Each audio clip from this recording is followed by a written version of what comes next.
A delação do Mauro Cid está criando uma expectativa de ser algo avassalador para Bolsonaro, os pregos finais nesse caixão, porque ele vai delatar até mesmo a relação de Bolsonaro com a Jovem Pan e também com outros empresários, jornalistas e donos de meios de comunicação que falavam bem do governo. Isso indica que o Alexandre de Moraes ele está muito empenhado na tese que vai condenar o Bolsonaro, que é a existência de uma grande organização criminosa dentro do Palácio do Planalto. E essa parte da Jovem Pan é o gabinete do ódio. O problema não é a Jovem Pan receber dinheiro, ser alinhada com o governo Bolsonaro. O problema é que durante a pandemia, a Jovem Pan enganou a população e foi responsável também pelas 700 mil pessoas que perderam suas vidas. Mas você vai colocar nos comentários qual é a sua expectativa para a delação do Mauro Cid. Ela vai jogar Bolsonaro na prisão? Ela é avassaladora? E a Jovem Pan recebia grana para falar bem do Bolsonaro? Deixe seu like se você curte a delação do Cid contra a Pan e se inscreva no canal. Essa delação do Cid, como nós falamos, vai ser assim, algo simplesmente destruidor por Bolsonaro, porque ele vai falar um monte de coisa, inclusive sobre a Jovem Pan.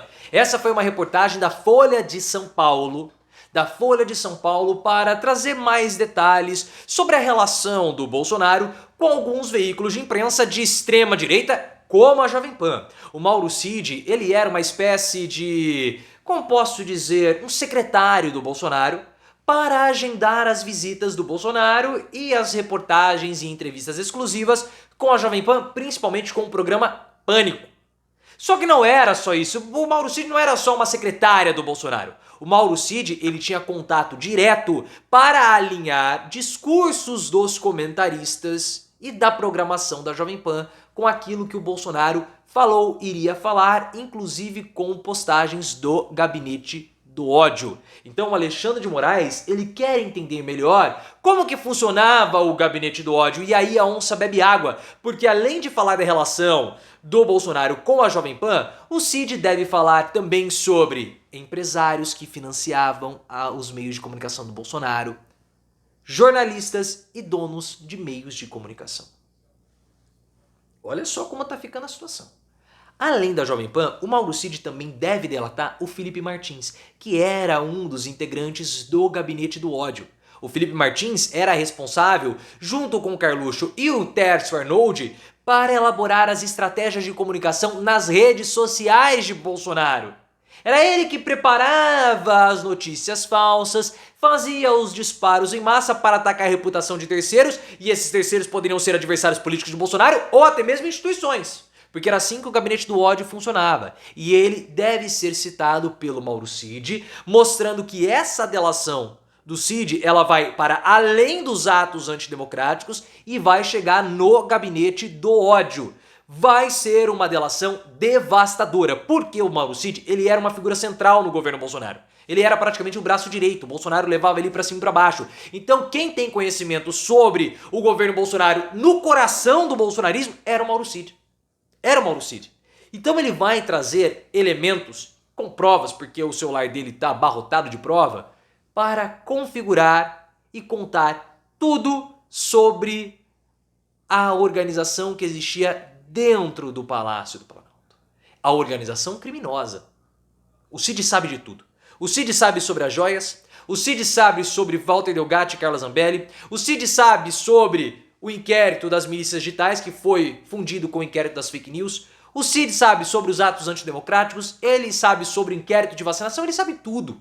Absolutamente tudo. Ele é uma figura central que vai esclarecer os pontos da tese do Alexandre de Moraes, que é a tese que vai condenar da existência de uma organização criminosa. Porque se você está observando, são vários núcleos. O Carluxo, o Felipe Martins, a Jovem Pan, não tem conexão direta com o escândalo das joias. Não tem essa conexão, porque eram pessoas diferentes. Mas as duas organizações beneficiavam uma única figura, Bolsonaro. Ele era a relação, porque Bolsonaro se beneficiava da Jovem Pan e da estrutura do gabinete do ódio.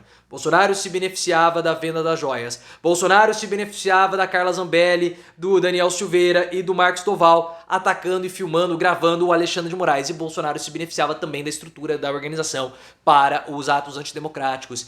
Essa é a tese. Isso que o Mauro Cid vai fazer com essa delação complementa a tese, trazendo mais elementos para o gabinete do ódio. Por isso que eu falei para vocês que não há necessidade do Bolsonaro ser caracterizado como um golpista. Porque já são tantos problemas, já são tantos inquéritos, tantas provas, que ele era alguém que atacava as instituições usando até veículos de comunicação, que não há necessidade de caracterizá-lo como golpista. Tudo isso já é mais do que suficiente. E como nós falamos, essa estrutura de ataque ou essa organização tinha vários núcleos e um desses núcleos era o Gabinete do Ódio.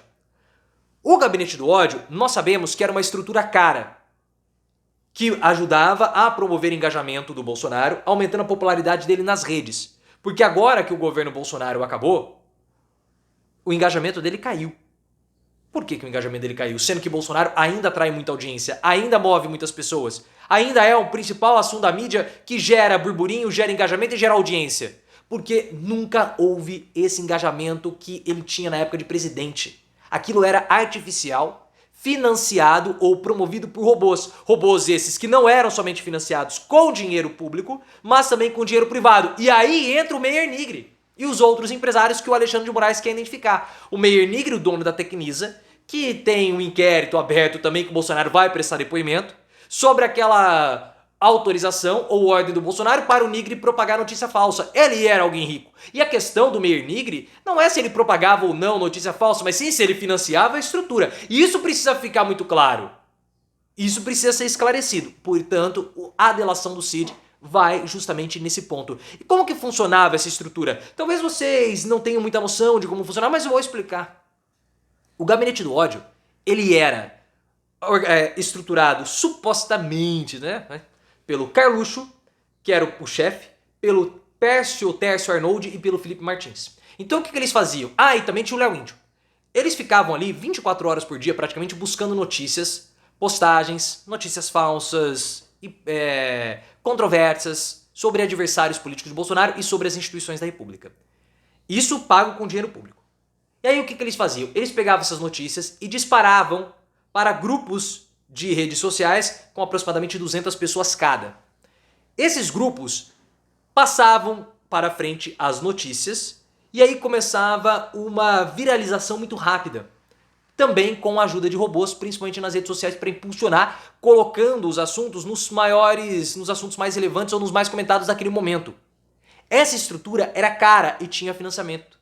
Possivelmente financiamento vindo até de servidores do exterior, para dificultar o rastreamento dos IPs, ou seja, da identificação de onde estavam acontecendo os ataques. Essa era a estrutura. Esse era o financiamento. E o Carlos está envolvido nisso. Está sendo investigado no inquérito das milícias digitais. Por isso que era chamado de milícias digitais. Tinham robôs, tinham outras pessoas que financiavam e participavam. Quando os robôs impulsionavam essas postagens, aí as pessoas começavam a compartilhar e você tinha a parte orgânica. Não eram só robôs que atuavam no Gabinete do Ódio. Os robôs, eles ajudavam a evidenciar a notícia. Depois havia a parte humana. Qual era o papel da Jovem Pan nessa estrutura de ataque? Aí nós precisamos entender. Somente a propagação das notícias nos grupos de WhatsApp e nas redes sociais não era suficiente para o convencimento da população. Não era suficiente. Havia a necessidade de um certo verniz intelectual dos meios de comunicação em massa. E aí nós tínhamos intelectuais ou comentaristas bolsonaristas para diversas classes, da classe C à classe A, por exemplo, o Caio Coppola. A forma do Caio Coppola se apresentar na CNN, também na Jovem Pan, o próprio Augusto Nunes, dava um verniz para as classes mais altas, para a classe A. O programa Pânico para um público mais jovem. O Siqueira Júnior para um público da classe C. Então havia toda essa estrutura. E quando você tinha alguém da mídia de massa, da comunicação de massa, da Jovem Pan, um suposto jornalista, um comentarista, teoricamente ou virtualmente, né, gabaritado, o bolsonarista olhava aquilo, olha, aquilo que eu vi no WhatsApp tá aqui, ó, o cara da Jovem Pan tá falando, ele tá confirmando, então, portanto, aquilo que ele tá dizendo, que eu recebi no WhatsApp é verdadeiro.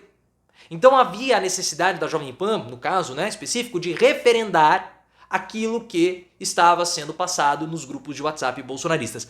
O problema disso é que essa atuação da Jovem Pan e também de outros apresentadores, como o Siqueira Júnior, promoveu muita desinformação durante a pandemia. Ou a gente vai se esquecer de Adrilho Jorge, do Samidana e do próprio Siqueira Júnior questionando e estimulando as pessoas a furarem o distanciamento social. É imensurável o impacto que essas pessoas provocaram durante a pandemia. 700 mil pessoas perderam a vida. E Jovem Pan, Siqueira Júnior, Pânico, Emílio, Adrilles, toda aquela catracaiada da Jovem Pan participou disso também. Eles têm responsabilidade, porque eles propagaram notícia falsa. O Adrilles falava toda hora, mas é tueta, mas tem tueta, né? O distanciamento social. Eles ajudaram a provocar aquele desastre humanitário que nós tivemos. Por isso que eu falei no início do vídeo que esse é o grande problema. Se o Bolsonaro queria dar dinheiro, que desse dinheiro.